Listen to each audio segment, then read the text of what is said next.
Bonjour à tous, bienvenue pour ce nouveau numéro du Portrait de la semaine. Très heureux de vous accueillir.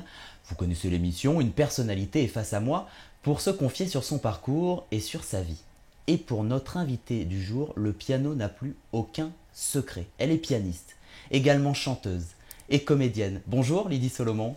Bonjour Nicolas. Comment allez-vous? Vous êtes bien installé? C'est la petite tradition, je demande toujours aux invités. Très bien, écoutez, je vérifie la hauteur de mon siège. Ouais. Les mains sont bien, parfait. Pour le piano virtuel? Ben, bien sûr, c'est mon référentiel à la déformation professionnelle. Alors on va tourner ensemble la première page de ce livre consacré à votre histoire. Vous êtes né à Gennevilliers. Et c'est vrai que vos parents sont des passionnés de musique. D'ailleurs, un jour, votre mère décide de louer un piano. Vous avez l'âge de 2 ans quand vous réussissez quand même l'exploit de jouer l'hymne à la joie de Beethoven. Et c'est vrai que votre mère est impressionnée. Elle voit en vous une enfant prodige et vous donne des cours jusqu'à l'âge de 5 ans. Passionné de musique, est-ce qu'à ce moment-là, justement, votre mère a pu vivre son rêve pour la musique à travers vous? Ah bah c'est sûr que c'est comme ça que ça s'est passé, étant donné que ma mère elle-même voulait être pianiste. Mais ma mère est coréenne et donc elle est née dans une Corée qui était fracassée par la guerre, au lendemain de la guerre de Corée. Donc une Corée très pauvre, une Corée vraiment pas du tout celle qu'on connaît aujourd'hui. C'est pas Oppa Gangnam Style, hein, c'était vraiment pas ça. Et donc elle voulait faire du piano, mais évidemment ils n'avaient pas les moyens. Donc quand elle est arrivée en France et qu'elle a eu un peu les moyens, elle a loué un piano, j'imagine pour elle aussi, elle jouait un petit peu comme amatrice. Et puis elle s'est sans doute projetée sur moi, c'est pas non plus un phénomène unique, la mère qui se projette dans la fille et qui fait réaliser à sa fille son propre rêve. Donc elle m'a installée au piano et moi très naturellement effectivement j'ai eu le malheur de jouer l'hymne à la joie À l'oreille en plus, parce que ça c'est un vrai talent de jouer à l'oreille. Tout le monde n'y arrive pas. Bah, en même temps je ne pouvais pas lire la partition, je ne savais même pas encore c'est parler, je savais à peine marcher. Je n'ai pas joué la symphonie avec toutes les mains, mais avec les 2 mains, mais j'ai joué avec un doigt. Et là, c'était le début de la fin, quoi. Ma mère a crié au génie, elle s'est dit, bon, il faut ma fille sera la meilleure du monde. C'est pas la meilleure de France, la meilleure d'Europe, c'est la meilleure du monde. Et de l'univers, tant qu'on y est. Et de l'univers, voilà. du système solaire, bien sûr. Et parce que les Coréens, c'est ça, c'est le top. Ouais. Ils décident une voie, ils n'en démordent pas, du style sacrifier leur vie, leur sommeil, ils se donnent à fond. Et donc, c'est ce qu'a fait ma mère pour moi. Donc, pendant 3 ans, elle m'a donné des cours de piano. Et à 5 ans, elle m'a mise dans le système. Et oui, parce que vous entrez ensuite à l'École normale de musique de Paris. D'ailleurs, à l'âge de 10 ans, vous donnez votre premier récital en Belgique, au Printemps musical. Et c'est vrai qu'à la fin de cette représentation, une amie vous dit Lydie, quelques fans vous attendent. Alors vous, ça vous intéressait pas du tout, à tel point que vous avez été vous cacher dans un arbre. Oui, en fait, j'étais pas consciente du rapport avec le public. Moi, je vivais ma musique et je ressentais que j'étais heureuse de partager la musique avec le public. Mais après, moi, je réfléchissais pas. J'avais joué et donc j'avais juste envie de jouer. Après, de jouer avec la nature. Il y avait un magnifique parc avec des arbres. Et puis, j'étais très sportive. Je courais, je battais les garçons au sprint à l'école, au foot. Donc, j'adorais courir, bouger. Et c'est aussi pour ça que j'aime le piano aussi, je pense, c'est que c'est un instrument physique quand même. Surtout moi qui suis minuscule, c'est quand même une sacrée machine. C'est pas voilà, comme des pianistes qui sont plus trapus que moi. C'est quand même un challenge physique. Et donc voilà, j'avais juste envie de me dépenser physiquement. Est-ce que peut-être à ce moment-là, vous êtes aussi rendu compte de l'exposition que pouvait avoir votre métier? Ah non, à ce moment-là, je me rendais compte de rien du tout. J'étais vraiment dans l'amour pur de la musique. C'est venu après, je pense que c'est venu... quelques années après, quand j'ai commencé à jouer vraiment dans des salles plus grandes, où là, j'ai senti qu'il y avait le trac a commencé à venir, la conscience des enjeux, de tiens, je peux rater, je peux décevoir mes profs, ou au contraire, les surprendre agréablement. Donc, j'avais plus de conscience, mais à 10 ans, non. Puis c'était la première fois, donc c'était vraiment l'expérience la plus fraîche, innocente qui soit.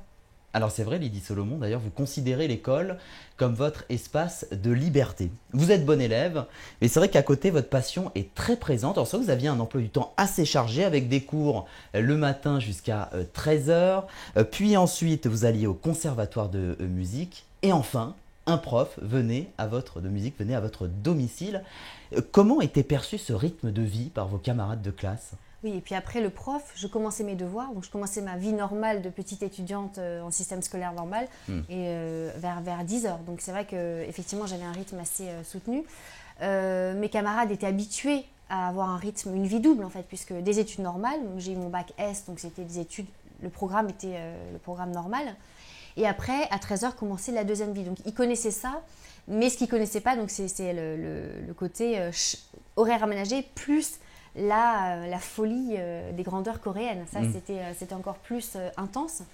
Donc c'est vrai que j'avais pas l'occasion de jouer avec mes copines. Quand je travaillais mon piano, j'avais le piano qui était à côté d'une grande baie vitrée chez mes parents. D'accord. Et je voyais mes copines qui faisaient du roller et ça me faisait un pincement au cœur parce que j'avais envie de m'amuser avec elles et je pouvais pas. Et en même temps, ce sacrifice, donc cette souffrance, nourrissait aussi encore plus mon dévouement pour la musique. Donc c'était quand même, c'était pas seulement négatif.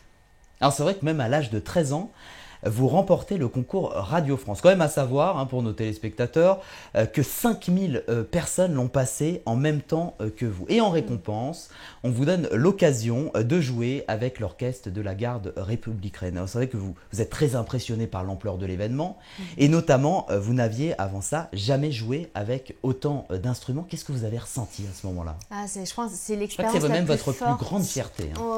Oui, enfin ma plus grande fierté, je ne sais pas, mais en tout cas, l'expérience qui m'a le plus marquée quand j'étais... Après, j'ai eu d'autres expériences qui m'ont marquée, mais la première expérience vraiment très forte pour moi, c'était effectivement ça. Et même avant, parce que j'ai joué donc dans la grande salle Olivier Messiaen à Radio France, donc une très très grande salle, avec un très grand orchestre, devant un très grand public, j'étais toute petite. Mais ce qui m'a le plus impressionnée, c'est la première répétition, quand je suis allée à la Garde républicaine même, donc avec tous ces chevaux, on sentait le crottin de cheval. Et il y avait une petite salle, alors pour le coup pas du tout prestigieuse, avec un petit orchestre et avec une acoustique qui valait ce qu'elle valait. Donc c'était vraiment des conditions pas terribles en fait. Mais l'émotion m'a prise, vraiment.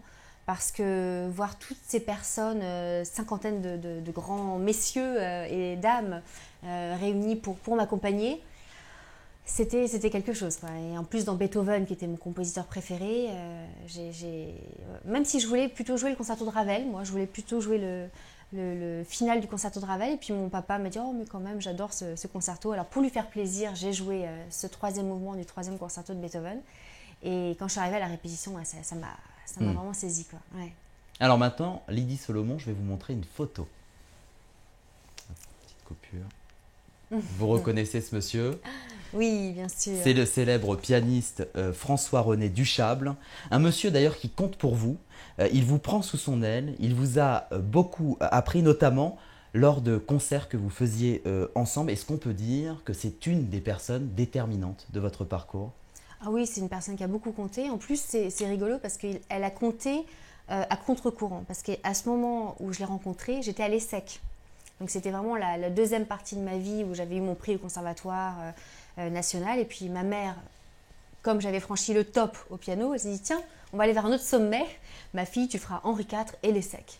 Donc comme un bon petit soldat, je l'ai suivi dans cet changement d'orientation totale que je ne regrette pas non plus parce que c'est vrai que ça m'a permis de m'ouvrir sur plein d'autres choses. Mais il se trouve qu'à l'ESSEC, alors j'étais en plein dans des cours de finance et de marketing, un jour on m'a proposé d'assister à une masterclass de François-René Duchâble. Donc je l'ai rencontré là et j'ai joué pour lui.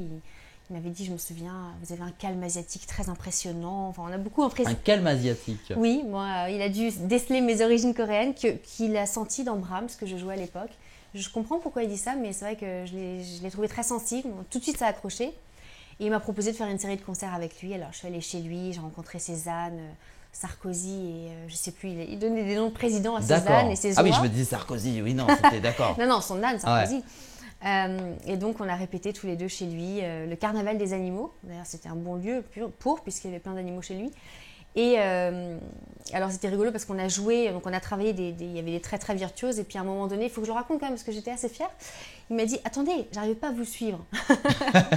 François-René Duchâble quand même, juste le plus grand virtuose. Donc après on a fait des concerts complètement délirants sur un radeau en plein milieu du lac Marion à Biarritz. Donc on était là, le radeau tanguait, moi j'avais le mal de mer, on ne s'entendait pas. Enfin c'était des conditions acoustiques terribles, mais un souvenir génial. Vraiment une grande complicité, une grande amitié. Ouais, j'aime beaucoup François-René. Et de beaux souvenirs. Et de beaux souvenirs. D'ailleurs, vous avez donné plusieurs concerts à l'étranger, en Corée du Sud au début des années 2000, on a aussi l'Espagne, mais vous avez renoué avec l'International lors de votre tournée Eldorado à Cuba en 2012. Et depuis, c'est vrai que alors, vous avez joué aux Émirats Arabes Unis, au Mexique ou encore en Pologne. Et d'ailleurs, la presse dit que vous avez tout d'une artiste de renommée internationale. Et ça, c'est pas souvent dit pour des artistes. D'ailleurs, de tous ces pays, lequel serait le plus réceptif à la musique classique, Lydie Solomon? Il y a différents publics, différents... ah oui, lequel? tous les pays sont différents. J'ai envie de dire, le moins, c'est la France. Ah, le moins, c'est la France. Bon, je suis très heureuse de jouer en France. J'adore jouer dans les Pyrénées qui me sont chères, à Paris. J'adore retrouver mon public, qui quand même, j'ai un public fidèle. Mais la musique n'est pas, je pense, aussi ancrée que par exemple dans un pays comme la Pologne, où, bon, déjà, leur dieu national, c'est Chopin. Donc, ils vivent Chopin, ils respirent Chopin. L'aéroport s'appelle Chopin. Donc, il y a comme ça une tradition musicale très forte. Au Mexique, ils sont super musicaux aussi. Mais je dirais peut-être, c'est une culture complètement différente. Mais moi, musicalement, ce qui m'a le plus saisi, c'est Cuba. Cuba. Quand je suis allée à Cuba... C'est d'ailleurs pour ça que vous avez renoué avec Cuba en priorité, peut-être lors de cette tournée? Non, pas du tout. C'était un hasard. En fait, j'ai découvert Cuba parce que quand j'ai enregistré le disque Eldorado, à la salle Gaveau, où j'ai fait le concert de lancement du disque, il y avait le conseiller politique de l'ambassadeur de Cuba qui était présent. Et à la fin du concert, il était tellement emballé parce que j'avais joué de la musique cubaine que j'avais découverte quelques mois avant, mais de manière fortuite. En fait, je voulais construire un programme avec Eldorado qui raconte une histoire à travers des pays. Donc c'était un voyage de l'Espagne baroque jusqu'à l'Argentine contemporaine, en passant par Cuba, le Mexique, le Paraguay et l'Argentine. Et j'avais découvert Ernesto Lecuona, qui est le compositeur emblématique de Cuba, mais on m'en avait jamais parlé au conservatoire, alors que c'est un génie. 700 œuvres, même vous connaissez des tubes de salsa qu'il a composés, sauf qu'on ne le connaît pas parce que c'est un peu de la musique facile. Donc, bon, moi, je l'avais quand même découvert parce que je suis curieuse. Et ce conseiller était venu, et à la fin, il me dit je vous emmène à Cuba. Je dis super. Bingo. Donc, je suis partie à Cuba par hasard, en fait. Je n'avais pas du tout provoqué. Et là, à Cuba, j'ai reçu une leçon de vie et de musique comme jamais. De vie parce que le jour de mon premier concert, pour la petite anecdote, il y a eu une pluie torrentielle qui s'est abattue sur la ville. Et alors moi, je suis là, ma robe de concert, mes chaussures, merde, comment on va faire et tout. Et les petits Cubains qui sortent dehors, qui enlèvent leurs t-shirts. Et il y avait le Paseo, c'est une grande allée comme ça, qui est en pente douce. Et ils se laissaient glisser sur le ventre comme un toboggan. Ils regardaient, ils célébraient la vie, ils dansaient avec la pluie. Là, j'ai eu ma première leçon de vie, vraiment. Je me suis dit, très belle anecdote. Voilà, à Paris, on râle, on sort son parapluie. À Cuba, on danse. On danse. Et partout, même sous la pluie. Sous la pluie, sous la pluie. Et puis, on danse aussi partout dans la rue. À travers tous les restaurants que je parcourais, il y avait toujours un petit groupe qui jouait, qui dansait. Alors moi, je me suis arrêtée. J'ai joué aussi des petits morceaux, accompagnés sur un ton vraiment improvisé par des percussionnistes cubains. Et le conservatoire de la Havane, aux antipodes du conservatoire de la Villette national, de Paris, un des plus réputés au monde, où tout est bien insonorisé, avec des Steinway grands concerts, pas un geste de travers. Là, à Cuba, rien n'est insonorisé, on entend les trombones, il y a les pigeons qui rentrent, mais il y a une vie, il y a une musique, et la musique sans vie, c'est pas de la musique. Alors maintenant, Lydie Solomon, je vais vous montrer une vidéo.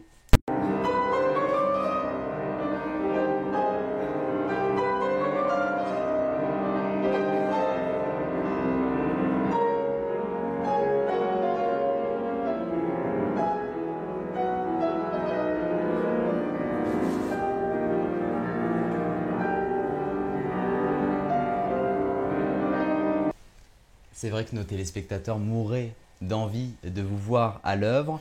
Et là, nous sommes le 14 octobre 2014 pour l'ouverture de la saison Abu Dhabi Classique 2014-2015.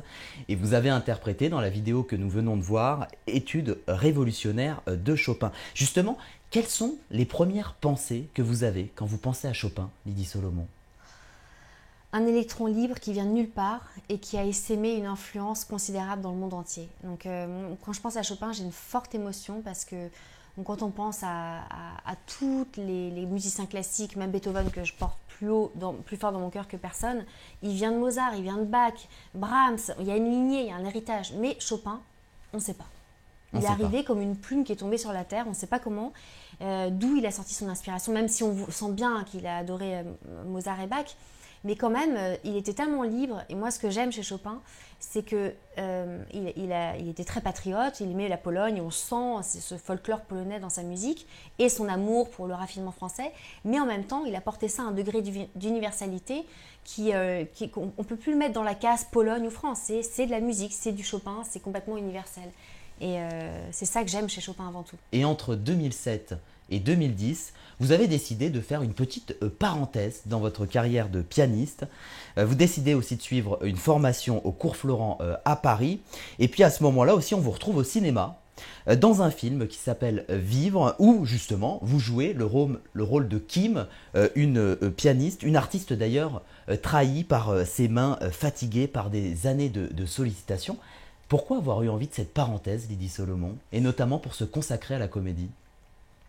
Alors bon, déjà, le film a eu un grand rôle dans mon interruption, puisque j'ai rencontré Yvon Marciano, qui est devenu un ami très cher, qui était réalisateur, qui a fait Le Cri de la Soie avec Marie Trintignant en 96, qui était un grand artiste, et c'était mon professeur au Cours Florent.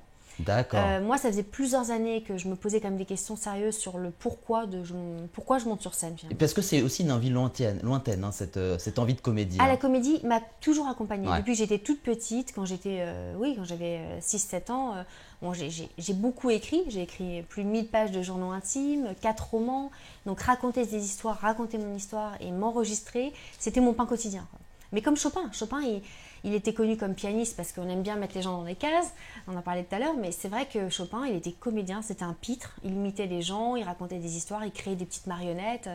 Donc moi aussi, c'était mon espace de liberté aussi, puisque là, j'étais pas attendue, j'étais pas jugée, il n'y avait pas de concours. Donc la comédie, c'était mon petit jardin secret.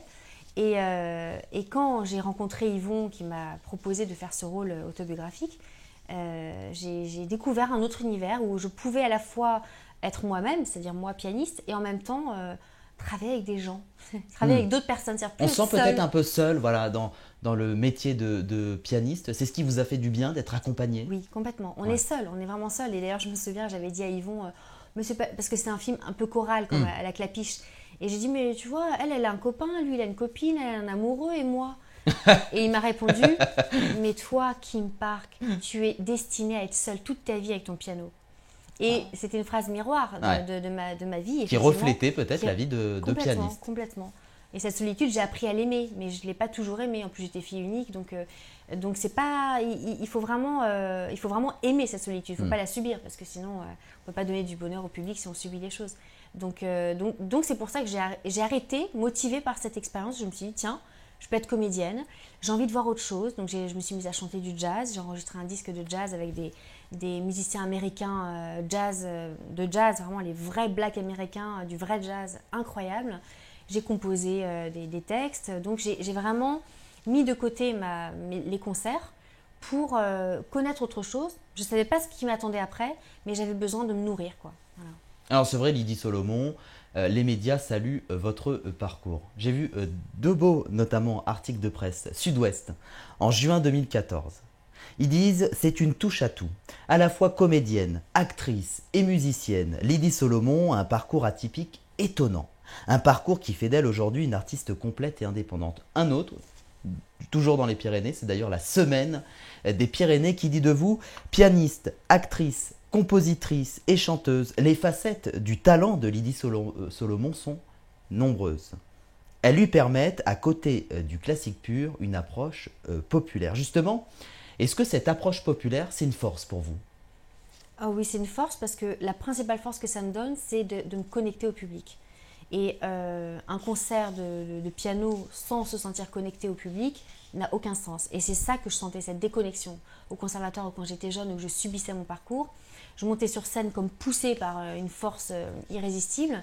Et je montais sur scène, je saluais dans ma belle robe de princesse et je repartais. Et j'avais eu aucun contact. En plus, quand on joue en public, on est de profil par rapport au public. On ne peut pas le regarder. Donc, il n'y a pas d'échange direct.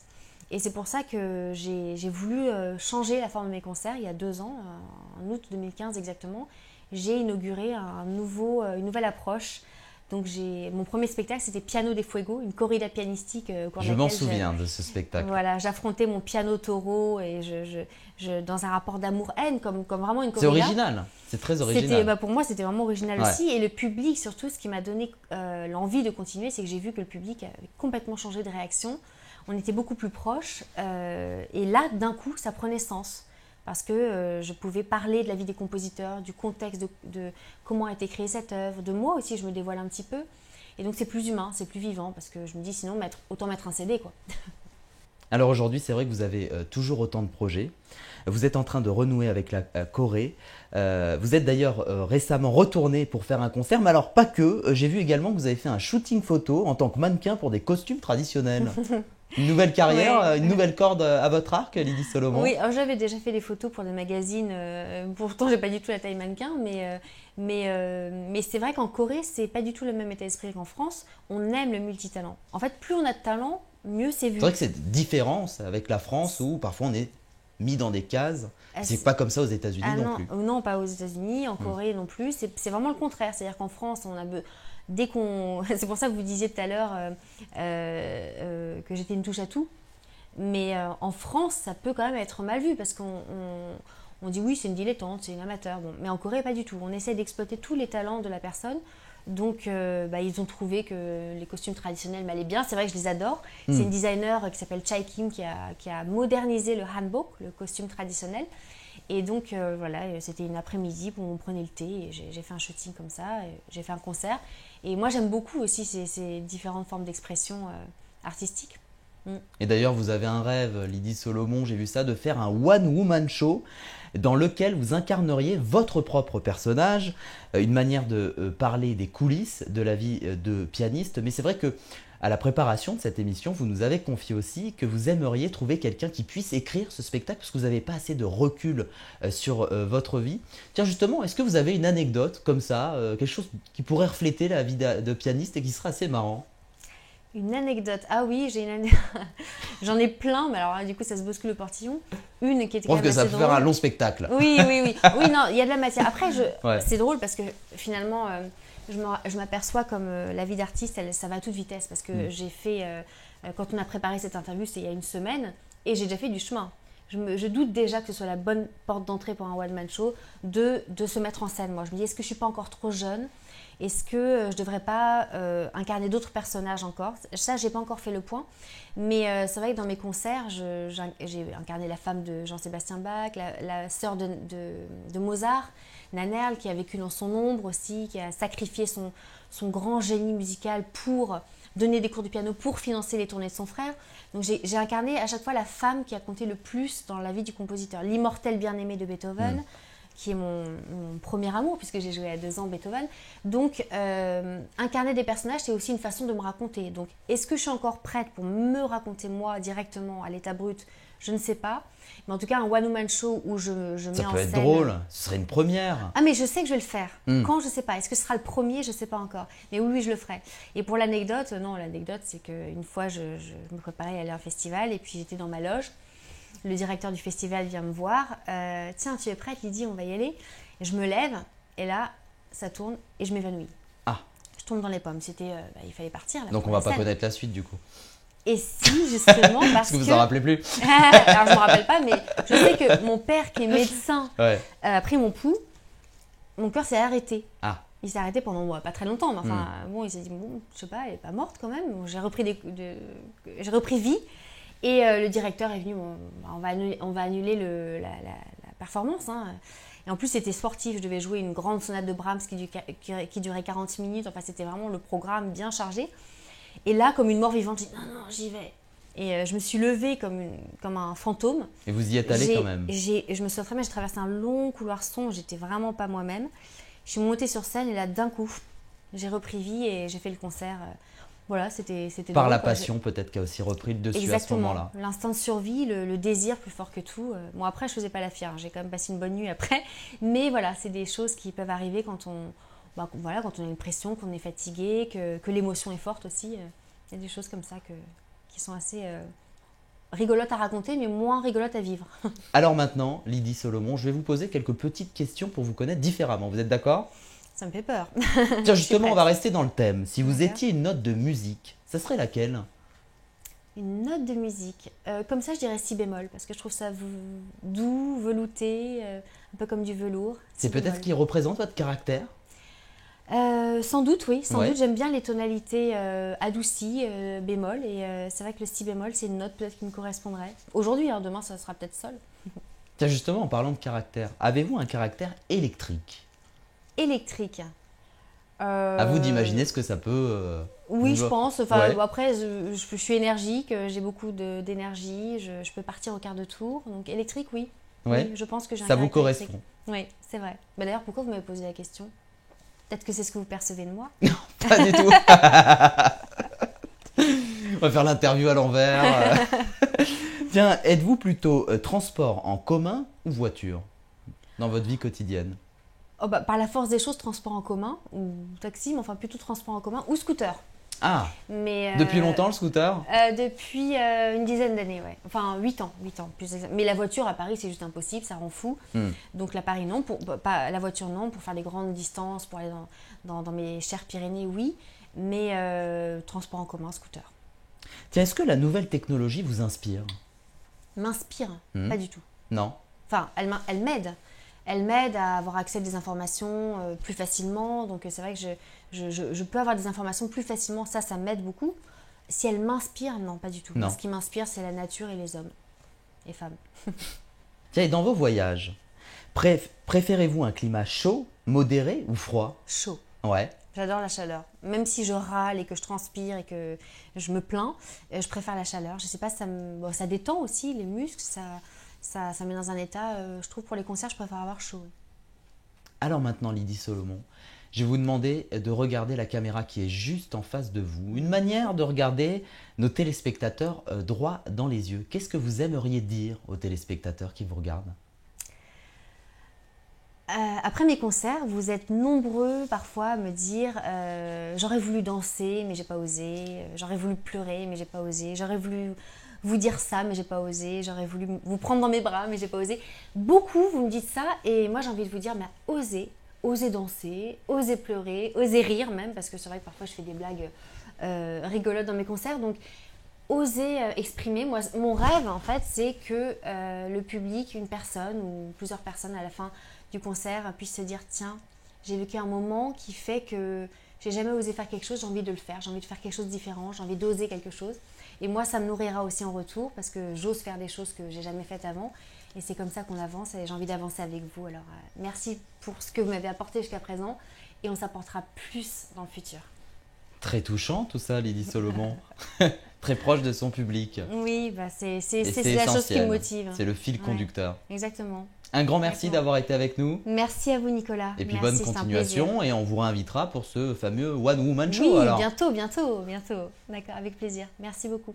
Et merci à vous tous de nous avoir suivis. On se retrouve très vite avec une nouvelle personnalité qui viendra sur ce plateau se confier sur son parcours et sur sa vie. À très vite.